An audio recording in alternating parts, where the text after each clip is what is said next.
तो कभी आप लोग क्रिएटर समिट भी प्लान कर रहे हो, क्योंकि आपके लिए तो ये बहुत बहुत ही एक वैल्यूएबल रेवेन्यू को जनरेट करने के लिए, एक रिकरिंग प्रॉफिटेबल यूनिट जनरेट करने के लिए एक बहुत बड़ा पाइपलाइन बिल्ड हो सकता है ये। तो हमने ना अलग अलग चैनल्स के लिए ऑलरेडी किया हुआ है।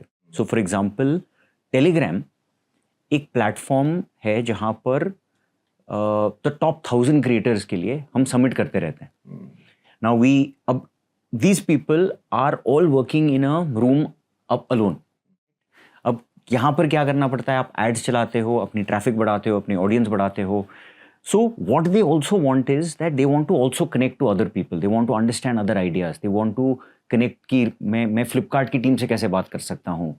तो over the last 5 years हमने हर साल एक बड़ा समिट किया है उनके साथ. Instagram के लिए समिट होता है, फिजिकल समिट. फिजिकल समिट होता है, right? So we get everybody to our office. We fly them in from different cities and we organize it in Gurgaon. And वहाँ पर होता क्या है ना कि पहली बार तो आप इन लोगों की साइकोलॉजी समझो. ये सब 18 से 24 साल के लड़के हैं. कुछ लोगों को होता है ना कि यार डिजिटल मार्केटिंग समझ में आती है, ठीक है, ये वो लड़के हैं. मुझे लगता नहीं है कि कोई भी बहुत एजुकेटेड है, राइट, बट मार्केटिंग की समझ अनबिलीवेबल है. अब इनको प्रॉब्लम्स क्या क्या जब शुरू किया था, पैसे तो घर आ रहे थे, बट चैलेंज उनको क्या थी कि उनके माँ बाप पूछते थे कि करता क्या बेटा, पूरे दिन कमरे में बैठा रहता है और कुछ कर रहा है.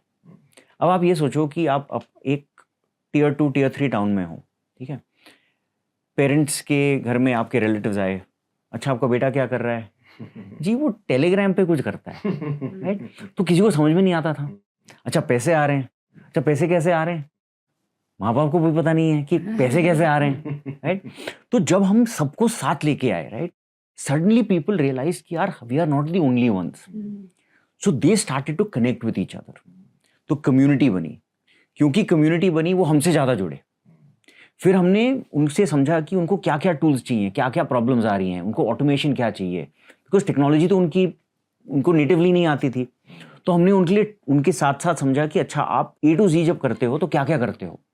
तो हमने अपनी टेक टीम को वहाँ पे बिठाया और उनसे समझा कि आप ये सब करते हो, तो हमने उनके साथ टेक्नोलॉजी बनानी शुरू की.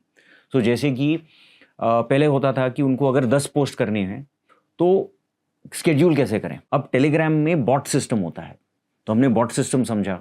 हमने बोला कि आप एक एक्सेल शीट चढ़ा दो या अपने सिस्टम पे डाल दो, ऑटोमेटिकली स्केड्यूल में होता रहेगा. अच्छा फिर उनको क्या चाहिए था कि जैसे ऑटो पोस्ट चाहिए था.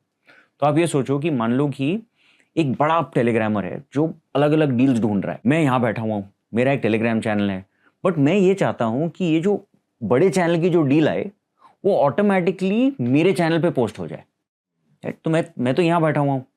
अब हमने सिस्टम बनाया कि ऑटो पोस्ट सिस्टम बनाया. आपके प्लेटफॉर्म से इनके प्लेटफॉर्म पे ऑटोमेटिकली पोस्ट हो रही है. ऑटोमेटिकली पोस्ट हो रही है. हाँ. उन्होंने हमारा टूल इंटीग्रेट कर दिया, तो उनके ग्रुप पे अपने आप हमारा टूल पोस्ट तो करता आपके जा यहाँ रहा है. जो favourite deals of the day है या जो डील्स जिन पे सबसे ज्यादा डिस्काउंट है, इसमें सबसे ज्यादा डिस्काउंट है, ताकि ट्रैफिक एंड है, यूजर को कुछ कैशबैक वगैरह कुछ नहीं मिलेगा, उनको attractiveness of the deal is enough. अच्छा ठीक है. एंड क्योंकि जो और affiliate इन्फ्लुएंसर कमा शेयर लेगा. कर रहा है और वो affiliate एफिलिएट कमा कमा रहा है. तो अभी एक तो पहले अलग क्यूरियोसिटी भी आ रही है बीच बीच में, मैं ऐसे डिस्टर्ब करते रहूँ, मजा आ रहा है बहुत मेरे को. ये भाई जो आया आपके पास 18-24 साल का यंग लड़का, इसने 10-20 लाख लोग इकट्ठे कैसे किए थे? सो हमने वो पता है एक्चुअली इन सबको इंटरव्यू किया, मैंने भी एंड अपने इंस्टाग्राम के लिए, कि आप लोग कौन हो और कैसे आपने इसको क्रैक किया. तो everyone is a normal person. In fact most of them कई बारी मतलब जब वो बड़े हो रहे थे ना, कई बारी खाने की प्रॉब्लम हो रही थी, ऐसे बैकग्राउंड से आए लोग. शुरू उन्होंने एक ऐसे किया कि जैसे फ्रेंड्स और फैमिली को बोल के कि चलो मैं अच्छे अच्छे डील्स डालूंगा यहाँ पे, आप लोग ज्वाइन करो, ऐसे करके ग्रुप्स बनाए. उसके बाद फिर एड्स चलाई टेलीग्राम पे भी, फिर इंस्टाग्राम पे एड्स चलाई उसके लिए. फिर उसके बाद उनके ग्रुप्स पॉपुलर होने लगे क्योंकि लोगों को मिला कि यार जो अमेजोन पे हम जाते हैं हमें खुद तो समझ आती नहीं है डील, तो क्वालिटी अच्छी थी. और फिर अर्न करो टाइप ऑफ प्लेटफॉर्म्स ने उनको और हेल्प किया बड़ा होने में.